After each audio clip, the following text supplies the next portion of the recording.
going to go through a couple of my project files, just show you a couple of key elements of like techniques I use, and then I'm going to try and write a tune in like 45 minutes because I do work quite quickly, and I did a little bit of a Blue Peter thing. I've got one I made earlier, like in terms of I've collected some samples and stuff, so I'm going to try and do the arrangements, let it out, and just see if I can do that quickly. But it's my favourite bass sound in the world, just because you can pretty much do whatever with it.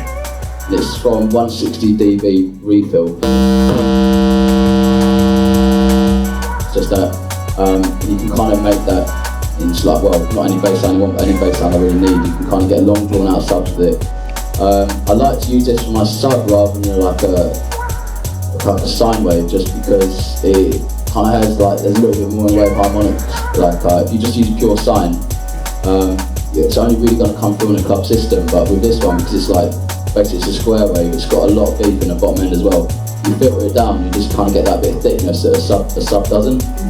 And then you can do a lot of kind of different, I'll show you in a little bit the amount, because I got into music that used samples before I got into the original form of that music, and it got to later, then it's like stuff like Ninja Tune and DJ Shadow. And then after that I started like looking into how this music's made, and then found out it was all based on samples that got pulled out of like, you know, 60s, 70s kind of music.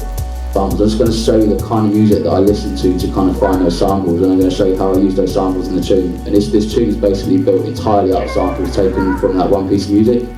Right, and so I've got all these other samples. I'd say once this is how I work, I'll get this 8-bar loop up and just leave this running, and then just start talking about the samples over the top and throwing things in.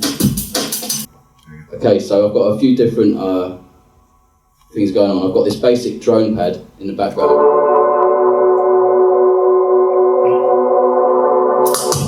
And that kind of works side by side with this. On its own, this doesn't sound that great.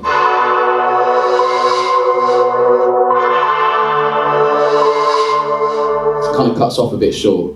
The original one, it's like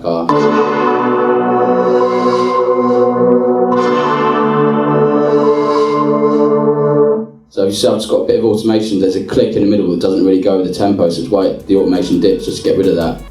Not really, and I've heard it actually helps if you don't, because it's kind of, there's if you learn something too much, you kind of, there's rules that go with it, and this music is basically based on people that broke rules or didn't really know the rules. Just gonna automate the master level here. This sounds like it's something, you always want to do something before the drop, just so people are expecting something to happen. And try not, once you get to the drop, it's all about kind of either adding an element or taking away an element. If you just introduce bass, it doesn't quite have the impact you might want. I mean, like drum and bass essentially is usually about the drop. Like no matter what style of drum and bass it is, it's kind of always geared up towards something happening at the drop. So it's just to kind of make that more interesting, try and do something like if you've got pads running through, drop them out at the drop, or introduce a new element or something. It just that impact is heightened a lot just by doing something new.